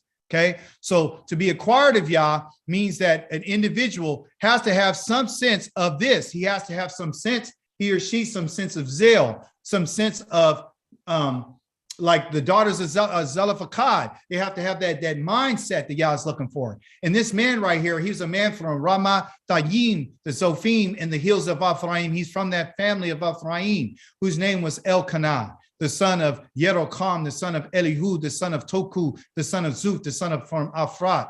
So he had two wives. One was named Kana, okay, Kana, and the other was Penina. And Penina had children, but Kana had no children. She had no children. But this man had acquired her, but she had no children. Kana was his first wife. The Penina was a wife that he got in order for him to have kids, because Kana could not have children for him. So Kana, to be gracious, she was a gracious woman. This is the kind of woman she was. She was gracious. And in spite of what she didn't have, she still had this sense of graciousness about her. She was very quiet. This man went up from his city every year to worship and to sacrifice to Yahweh Zavaoth in Shiloh, which goes to talk about these different times when Yah had asked us to worship him. They would go at the times that all the men are supposed to appear before Yahweh. He'd also go to make sacrifices to Yahweh. And so the two sons of Eli, which are Kaphani and Pinchas, who were Kohanim, they were there. This is why this story is important, because you can see that Pinchas and Kaphani, these two scoundrels, were there at the tabernacle when this was going down. One day when Elkanah was sacrificing, he gave a portion of the sacrifice to his wife, Peninnah, and portions to each of her sons and daughters. But to Kana, he gave a double portion because he loved Kana, even though Yahweh had kept her from having children. Okay. So even in spite of that, he still loved her. And we know that they had, they would do this for every year. So this was a long time. So Kana didn't have children. So if you think about the time that they were together, when they first got married, they probably tried to have children. They weren't able to have it. And over time, she probably said, hey, go get another wife, so you can, keep this name going on, your name going on. Like Zelophehad's daughters want to continue his name, because if you don't continue the name on, then you don't continue your heritage. So she, in her graciousness, said, yeah, go ahead, get this wife. But this in particular wife that he brought upon her had sons and daughters. So sons and daughters mean many, many years between it. So this woman has been suffering for a long time, okay? And as a result of this, every time they would go up there, this woman, this new wife who was added, this rival, taunted her all the time, and it made her feel bad, and she would just press her, So I got this word up here called Laman Zerah, which is a root word of our word that we have called Zerar. Same thing, Zerah. What Zerah means to be a rival to somebody, to press upon them. This is the same word right here, Zerah, right here, that has to do with that word called Mitzrah, right here, Mitzrayim, Mitzrayim. Okay, a place of trouble, a place of tightness, a place of pressure. So this woman kept pressing on her. She kept making her feel bad. Why? Because she didn't have any children. She kept making her feel less than who she is and less than a woman. If a woman didn't have a child, she felt like she was useless, because Yahweh had kept her from not having children. So he did the same every year. And each time she went up to the house of Yahweh, this woman would taunt her so much that she would make her cry and she wouldn't eat. This is what was going on. I bring this story because we're looking for the truth about why the liquor, and y'all just keep that in mind. Why is this strong drink? What does that mean? Okay. So I got up here to your left-hand side called Kwashe Ruach. Okay. So we're going to go to the Kwashe Ruach after we go to Lamah. Why? Why did her husband Elkanah say to her, hey, why? He kept asking her, why aren't you eating? Why are you crying? Why are you so sad? So you can see in her graciousness, she wasn't going back and telling him, hey, this woman is doing this to me for year and year and year and year. She just kept it to herself. She never said anything. Why? Because she didn't want to upset her husband. Who knows? But at any rate, This is what graciousness means. It means in spite of what's going on, you know, you're going to feel a certain way. You're going to cry. You're going to feel depressed. This woman is experiencing all these different things. You know, she didn't say anything, not to him. Okay. And he asked a question, am I not better than you than 10 sons? And this is what I have to say to the men today. Sometimes you and I are just not enough. You need to hear what I'm saying to you. Sometimes a wife is looking for something that a husband can't give her. There's only certain things that a man can give his wife. But sometimes what women are really looking for is deeper than what their husband can give them. We're not enough. They need more than us. They need more than sons and daughters. What they need is Yah. That's the question. That's the Lama. Why? Why are we trying to be more to our women than what we should be? Let Yah be to them what he needs to be to them. There was another man who asked, his woman came crying to him about her not having a child. It was Raquel asking Yaakov. First thing he says, who am I? Am I Yahweh? Women, listen to me. Instead of you looking for the answer in your husband, the question can only be answered in Yah. So listen what this woman did. This woman prayed. Why prayer? Why pray? In this woman's deep depression, she prayed to Yahweh and she cried. Then she took a vow. Listen to this. She said, Yahweh Zavaoth. They tell you all the time that his name was so holy that nobody can pronounce it. That is a lie. The name of Yahweh is a strong tower, and to those who run in it to be safe. You and I have a right to call on the name of Yahweh.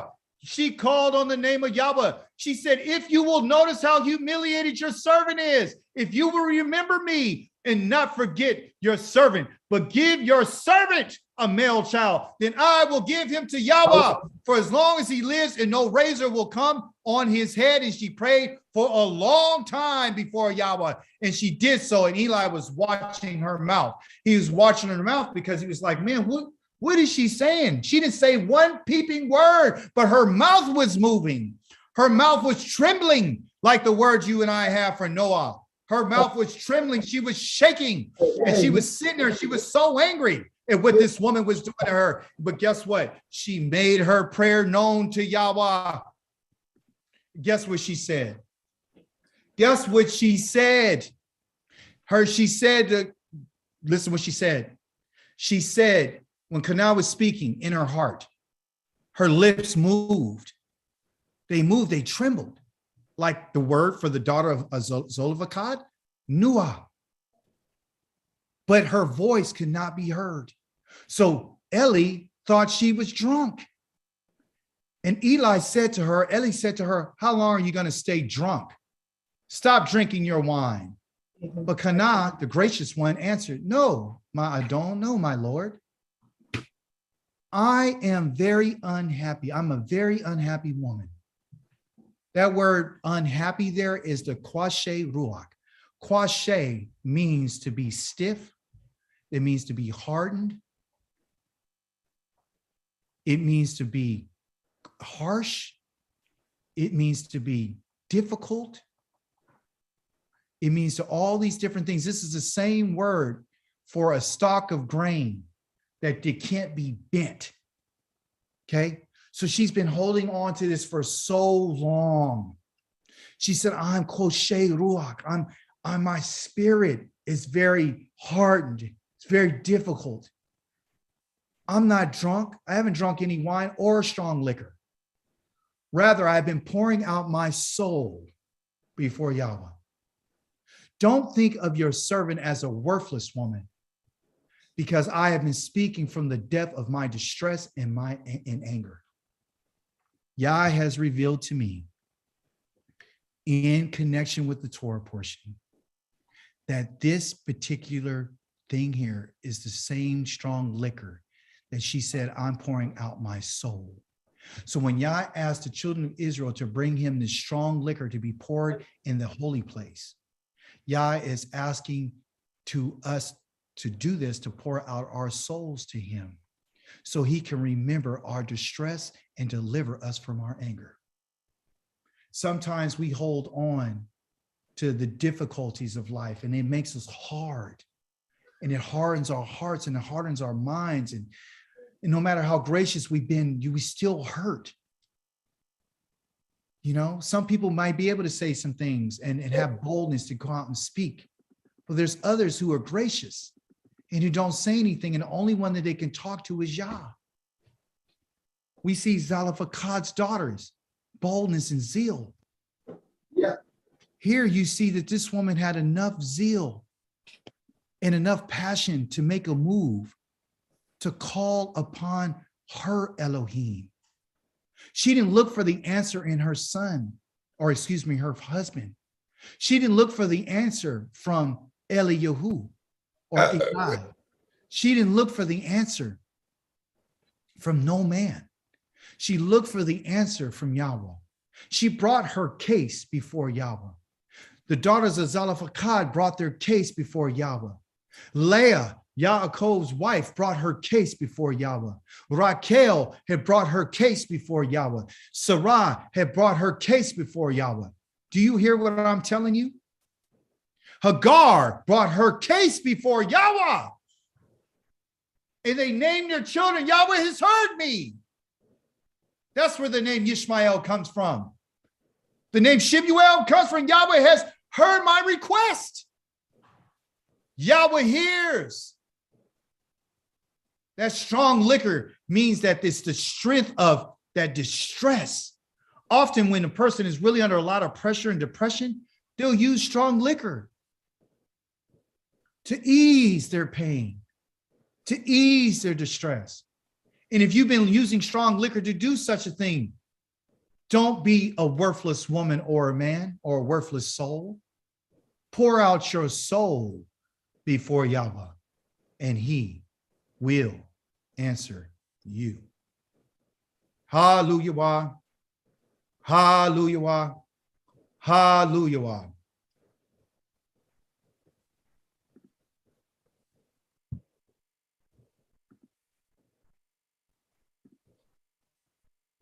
In our concluding moments, I want you to know that Yah loves you. And that you and I need to remember that if we want anything from Yahweh, our Elohim is an Elohim of, as you can see in that example, of making a vow to him. Yahweh has shown me that he's a king of the universe. And if any man, woman, or child were to ever to expect anything from our Elohim, the king of the universe, one must make a commitment to him. And that's either through a vow. That's a vow. Our king, you and I can't go to him on our own merit. Can't walk and approach him on that. You can't. Yah's not impressed with anything that doesn't bring glory to him. You and I have been called to be a people set apart for him, to bring service to him, to bring glory to him. When she asked Yah to answer her and to hear her and to give her, she made a vow. Yah is letting us know that if you want anything from me, it's going to have to be driven by what you say, by making a vow to me. It's not going to be anything else. You can't just say things to me and not fulfill what you said. We saw that in the book of Ecclesiastes, chapter number 5. You and I can't utter words before Yahweh and not expect him to do something for us when you and I have not made a commitment to give him something. Yah tells Israel, don't you ever show before me empty-handed. Why is that? Because I'm a king. I want that which comes first out of the ground. Why? Because I'm a king. When you have that which comes out of your womb, I want that which comes out the womb first. But why? Because I am a king. You understand? So if we want anything from him, you and I have to make a vow. And I would tell you and advise you and counsel you not to make a vow that you cannot keep. Be very careful, okay? But what we do have is this. We have a prayer. We have the whole Woshienu, Elohei, Yishenu, the Wakabatsenu, the Wahatzilenu, the Min Hagoyim, the Lahadot, the Lashem, the Quara Shaka. That's a prayer. And in this prayer that I sent out, This is like 85% of verse number 1. Then we'll go to verse number 2. You're almost done with verse 1. Okay. This is a prayer that Yah has commanded us to pray so he can come and get us from the places where you and I have been scattered.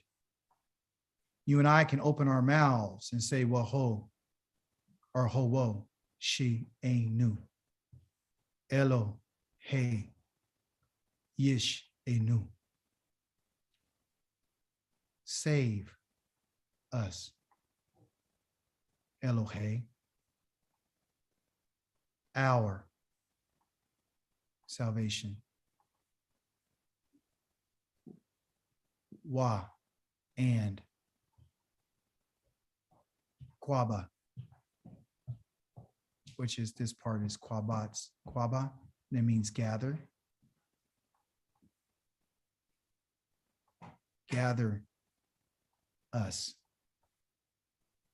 And Hatsi Lenu, deliver us. Min from Ha Goyim, the nations. La Hodoth, to praise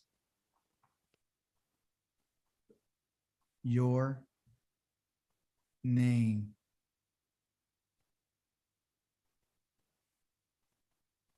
But it's not only your name, it's a set apart name. That's what it is. That's why you should learn this. Howoshi enu, Elohe yishenu, wa kapatsenu, wa hatsi lenu. So if you've been practicing the first line, the second line that you have is wakwaba, wakwabatse, wakwabatsenu, wakwabatsenu, wa kwaba se nu, wakwabatsenu, wakwabatsenu, kwaba kwaba kwaba kwabatsenu, kwaba kwaba kwaba kwaba kwabatsenu, wa hatsi, hatsi, ha hatsi, hatsi lenu. Howoshienu Elohe Yishenu wa kwabatsenu wa hatsilenu. The men ha goyim, the men ha goyim, the la hodot, the la shem, the quadashika. Oh, Howoshienu Elohe Yishenu wa kwabatsenu wa hatsilenu, the men ha goyim, la hodo, la ha hodo, la hodo, la hodo, la hodo, the la shem, the quadashika, quada shaka, shaka. Ho wo ho wo ho wo ho wo she ho wo she nu Elohe Yeshenu wakwaba zenu wahatse lenu men hagoyim ho shenu Elohe. You see, that's what you have to do. Get it in your soul. La ho do the la shem the quadashika. Oh ha la ho do the shame ne kwade sheka ho she nu Elohe yeshenu wa ha de kwaba nu wa da hatzilenu me hagoyim. Oh, get it. Learn and practice. So you will lachodot lashem the kwadeshika, for us to know the set apart name, to give praise to that name. Without us doing this or asking Yah for this, Yah is only going to respond. Listen to me carefully. Every example that we went over in our Torah portion today, we see that these women wanted Yah to give them judgment. We wanted him to make a judgment, but they had to do something. They had to have the zeal. They had to have the passion. So I'm asking you to have the zeal, the passion, the enthusiasm, and everything to practice this. Because if we all start saying the same thing and stop giving out these mixed messages, when those women went to Yah, they didn't go with a whole bunch of different messages. They had the same message. They all wanted the same thing. You understand? And when what's her name, Kana got what she received, it was for the benefit of Yahweh. Yahweh's salvation for us is not for the benefit only of us, it's for his benefit. Why? Because we are the ones who are destined to bring praise to his name. Does that make sense? Somebody tell me. Does that make sense? I think this is the least. Absolutely. This is the least that you and I could do. This is Absolutely. the very bare minimum that you and I could do. And it's not hard. It takes commitment. So let's learn those things that I sent you. If you have any problems with pronunciation, don't worry about it. Call me, email me. We'll talk about it. We'll get it. Because I'm telling you that you and I, a closed mouth don't get fed. Yeah, I didn't put his name in our mouth for us to sit on it. Did you send it to email? I did send it to you, Gil. Okay, good. Thank you. Yeah, you understand? This is what Yah is asking of us. It's a command. You understand? King David has said it. He said it. Chronicles 16:35 said it. Psalms 106 says it. Or 106 says it. That's where it's at. Okay? The prayer that what's her name had? The Kana, she had a prayer. She had a prayer. And her prayer is prophetic. And in her prayer, show it to you in closing, and you can read it. It is in chapter number 2 of First Samuel. Listen what this woman says. Kana prayed. This is after she had her child. She said, my heart exults in Yahweh. My dignity has been restored by Yahweh. I can gloat over my enemies because of my joy at your saving me. That's salvation.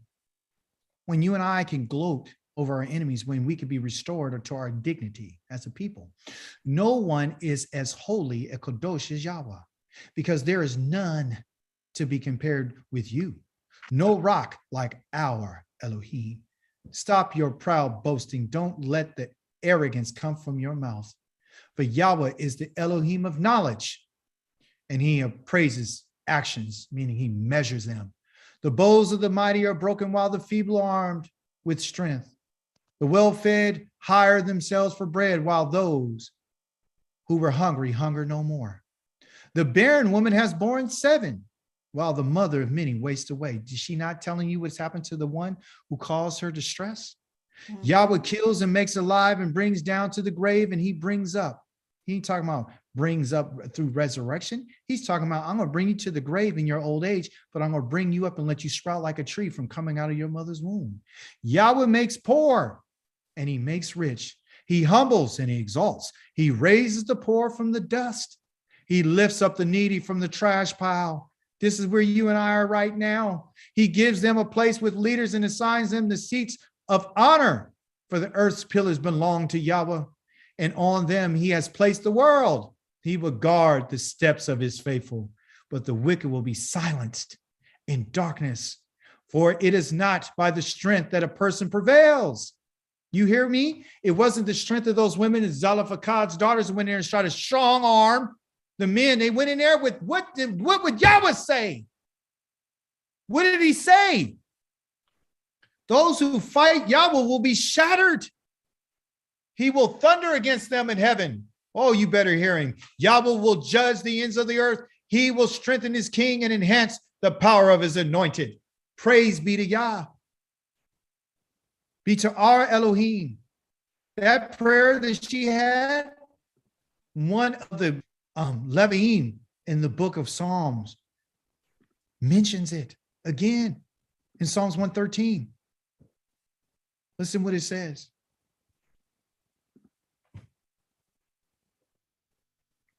It's very short. I memorized it at one point in Hebrew, but I haven't been rehearsing it, so it's kind of gone. Hallelujah. Halu Avde Yahweh. Remember we talked about the servants of Yah? That word right there is Avde. That's you servants of Yahweh. Avde. Right here, Avde. Of Yahweh. Give praise to the what? The Shemka of Yahweh. Blessed be the Shemka, the name of Yahweh, from this moment on and forever. Right? From the Mizrach, from the Shemesh, from the east and to the sunset, from the rising of the sun to the going down of the same. Yahweh's name is to be what? To be praised. Haluhu, hallelujah. Yahweh is high above all the nations. His glory above the Shamayim, the heavens. Me komohu, like Yahweh. Who is like him? Our Elohim, who sits in the heights, humbling himself. He has to humble himself to look on the heavens and the earth. That's how high he's lifted up. He raises the poor from the dust. He lifts the needy up from the rubbish heap, which is the trash pile, in order to give him a place among princes and among princes of his people. He causes the childless woman like Hanan to live at home happily as a mother of children. Hallelujah. You know, the Yah did shatter those who hated him in all those tribes, who's caused those problems for the Mishpachah, the Zorar. You understand? It's about increasing your family. This is what this is about. If you want your family to increase and you want your, wherever, I don't care what tribe you're from, you can increase your numbers with Yah if you fall in line. You can continue your family. And even if you're a woman and you have no brothers, Yah says, I'll continue the family line with the recommendations and rulings that Yah said. But it's a coke. It's one of the kukim that's in Israel because of the boldness and the zeal of these women. The Partridge family. Any remarks? Any questions? I'm on time. Yeah, praise Yah. Azanya. Shabbat Shalom. I kind of held my remark when you asked earlier, did we have anything for a Torah portion? And it's like everything you said really kind of blended into what I wanted to speak on quickly. It was about the sons of Korah. Nevertheless, the children of Korah didn't die. Yeah. That's Numbers 26 and 11. And it's about separating yourself. And it has everything to do with what you were saying about numbers being diminished. My great-grandmother, fortunately to say, was very much into necromancing and, telling fortunes. And it's how she brought up the family, brought them down from the deep south. And her daughter, my grandmother, had 10 children. And out of those 10, she had 10 grandchildren. I'm one of them. Out of those 10 grandchildren, 6 of them were barren. Even though they were born, they looked completely normal. They were barren, which is unusual for our people.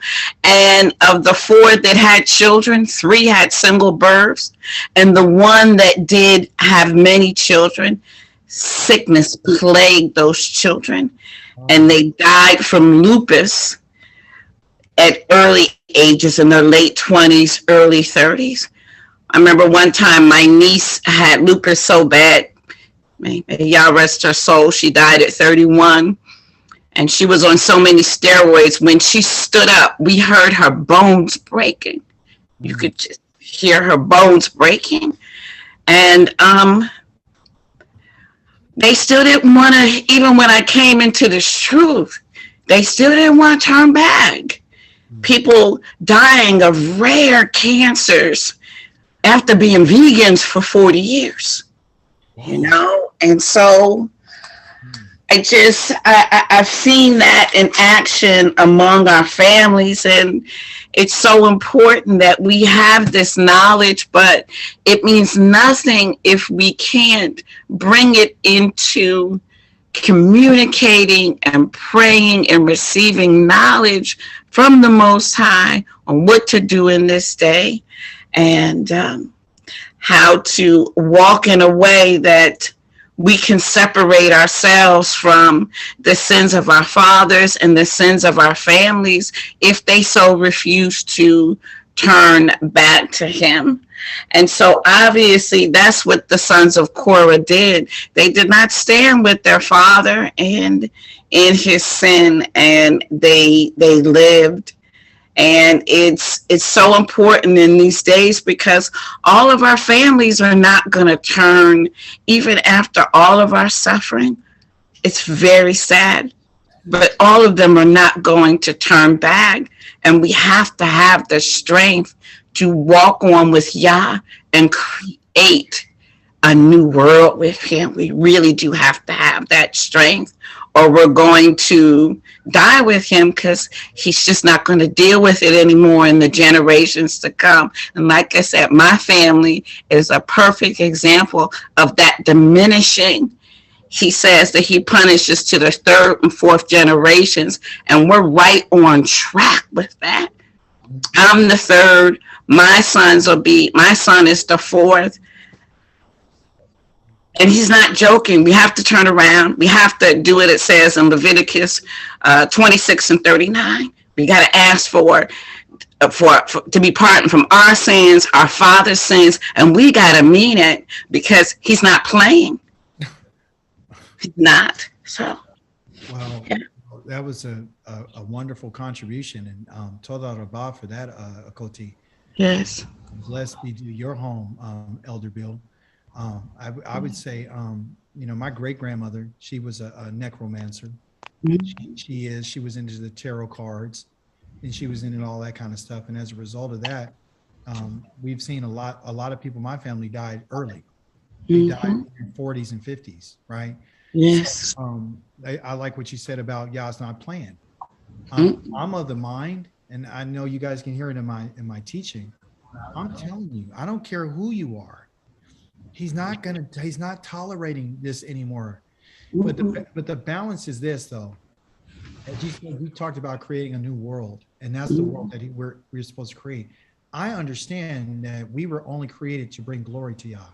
I didn't fully grasp that concept until just like this week, like for real, like this is, you and I exist because out of all the people on the earth, he wants a certain group of people that are human in their bloodline, but they're divine in their spirit, to be the leaders of the world in the nations. You and I are supposed to be chief, but you and I can't get anything. I want everyone to hear me on this. You and I cannot receive anything from Yah unless it's to bring honor to him. That's the only way you're going to get it. That's it. Anything that's meaningful and worthy of having is only if it brings glory to Yah. Yah gave Kana Shemuel, and she dedicated him like she said she would.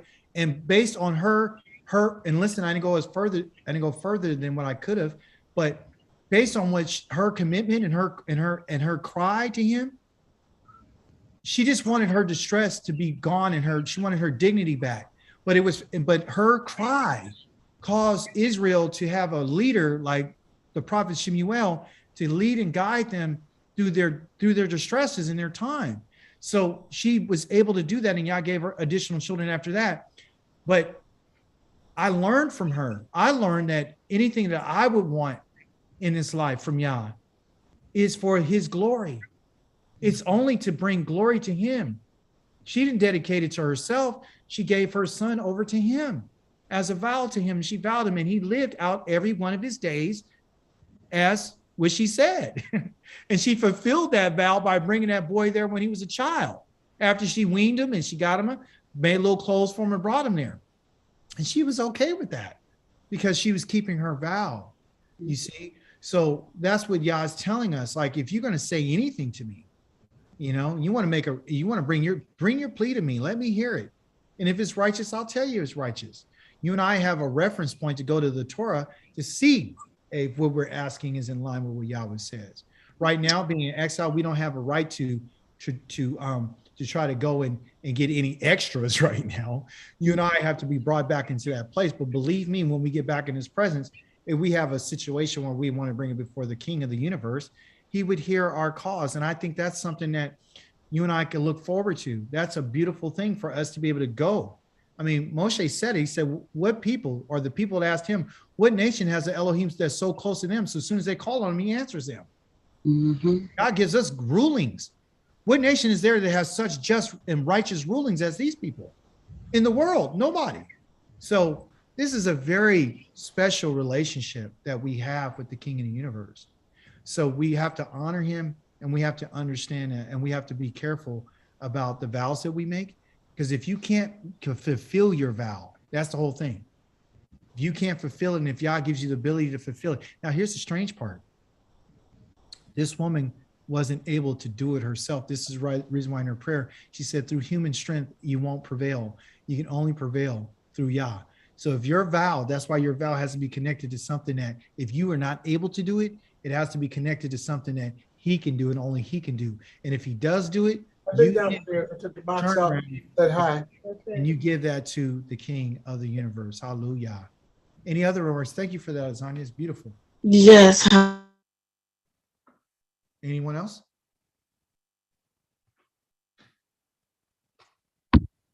It was just a beautiful lesson. Toda Rabbah. Oh, Yeah. you're welcome. Thank you. Toda. Rabah. Hopefully everyone got that. The strong liquor really got me. I was like, yeah, why the strong liquor? Because it's a reminder of the distress and the hardship of the people. And you're going to pour out your heart to me. When you pour out your heart to me, I'll listen to you.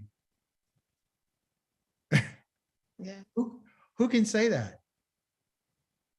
Read the Psalms. He says, in my distress, I called on you and you answered me. That's why we're learning the prayer. Because we are in distress, whether we want to accept it or not. We can pray to Yah. Let's ask him. Hovo shienu, Elohe yishenu. Wakabaseinu, right?